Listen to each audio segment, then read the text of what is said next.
আলাইকুম, সবাই কেমন আছেন? আশা করছি সবাই খুব ভালো আছেন। আজকে আমরা পাইথনের আরো একটা নতুন টার্ম সম্পর্কে জানার চেষ্টা করব। সেটা কি? সেটা হচ্ছে immutability. Immutability means that can not be changed, অর্থাৎ যেটা পরিবর্তন করা যায় না, অর্থাৎ অপরিবর্তনীয়। অর্থাৎ পাইথনে এমন কিছু টার্ম রয়েছে যা আমরা পরিবর্তন করতে পারবো না। সেই বিষয়গুলো কি?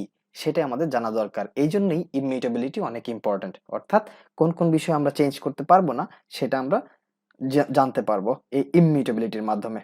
সো আমরা এখন repl.it কোড এডিটরে চলে যাই। সো যখন আমরা স্ট্রিং ইন্ডেক্স শিখেছিলাম সেখানে আমরা মূলত বেশ কিছু জিনিস শিখেছিলাম। সেটা কি? সেলফিশ। সেখানে আমরা মূলত start, stop, step, over, so এই বিষয়গুলো দ্বারা মূলত আমরা কি করেছিলাম? আমরা এই স্ট্রিংটাকে স্লাইসিং করেছিলাম। অর্থাৎ স্ট্রিং থেকে কোনো কিছু আমরা আমাদের ইচ্ছে মতো কোনো কিছুকে আউটপুট হিসেবে দেখার জন্য এই জিনিসগুলো আমরা ব্যবহার করেছিলাম। অর্থাৎ এটাকে আমরা এক প্রকার কি বলতে পারি? স্ট্রিং স্লাইসিং বলতে পারি। বাট যদি আমরা এমন হতো যে আমরা এই স্ট্রিংটার মধ্যে অর্থাৎ 0 1 2 3 4 5 6 7 এর মধ্যে আমরা কোনো কিছু পুশ করতে চাচ্ছি, কোনো কিছু অ্যাড করতে চাচ্ছি, তাহলে কি সেটা পসিবল হতো কিনা? জাস্ট আমরা একটু সেলফিশ নামে আরেকটা ভেরিয়েবল নিচ্ছি এবং এখানে আমরা 100 ইন্টিজার নিলাম এবং এটাকে প্রিন্ট করছি। এবার আমরা রান করে দেখি কাজ করছে কিনা। অর্থাৎ এই ভেরিয়েবলটা কাজ করছে, অর্থাৎ 100 আমাদের আউটপুট হিসেবে দেখালো। বাট আমরা যদি এবার এই সেলফিশ ভেরিয়েবলে ইন্ডেক্স অর্থাৎ 0তম ইন্ডেক্সে যদি আমরা একটা স্ট্রিং কে অ্যাড করতে চাইতাম, লাইক 8 বসাতে চাচ্ছি, এই 0 ইন্ডেক্সে আমরা 8 বসাতে চাচ্ছি, তাহলে কি সেটা কাজ করতো কিনা সেটা আমরা একটু দেখি।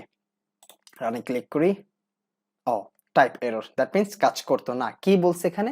String object does not support item assignment. অর্থাৎ এই স্ট্রিং অবজেক্ট কখনোই আইটেম অ্যাসাইনমেন্টকে সাপোর্ট করে না, কোনো কিছুকে সে নতুন করে অ্যাড করে না। অর্থাৎ আমরা এই জায়গাতে নতুন কোনো কিছু অ্যাড করতে পারবো না। এটা হচ্ছে ইমিউটেবল, অর্থাৎ এটা অপরিবর্তনীয়। সো এখানে আমরা কোনো কিছু পুশ করতে পারবো না।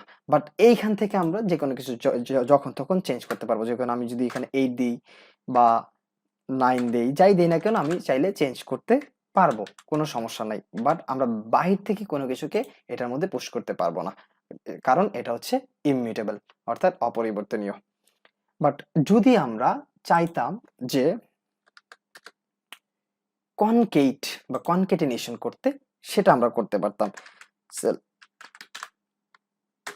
অর্থাৎ এটা হচ্ছে একটা স্ট্রিং, এই স্ট্রিংটা আমরা সেলফিশ ভেরিয়েবলে রেখেছিলাম।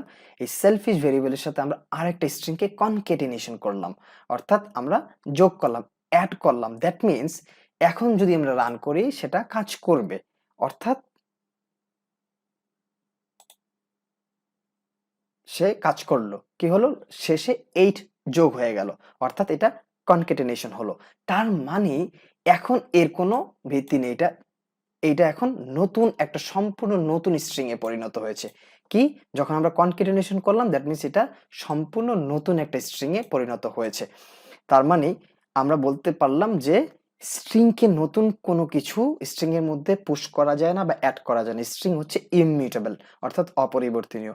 বাইরে থেকে আমরা কোনো কিছু অ্যাড করতে পারবো না বা বাইরে থেকে কোনো কিছুকে পুশ করতে পারবো না। বাট আমরা এর সাথে কোনো কিছুকে কনকেট করতে পারবো নতুন একটা ভেরিয়েবলের মাধ্যমে এবং নতুন একটা স্ট্রিং এ পরিণত করতে পারবো। এই হচ্ছে আমাদের ইমিউটেবল, অর্থাৎ ইমিউটেবিলিটি। আশা করছি আমরা ইমিউটেবিলিটি কি সেটা বুঝতে পারলাম। অর্থাৎ আমরা কোনগুলা পরিবর্তন করতে পারবো আর কোনগুলা পরিবর্তন করতে পারবো না, সবসময় অপরিবর্তনীয় থাকবে, সেটা আমরা বুঝতে পারলাম। সবাইকে ধন্যবাদ। নেক্সট দিন আমরা আরো একটা টপিক নিয়ে কথা বলবো। আল্লাহ হাফেজ।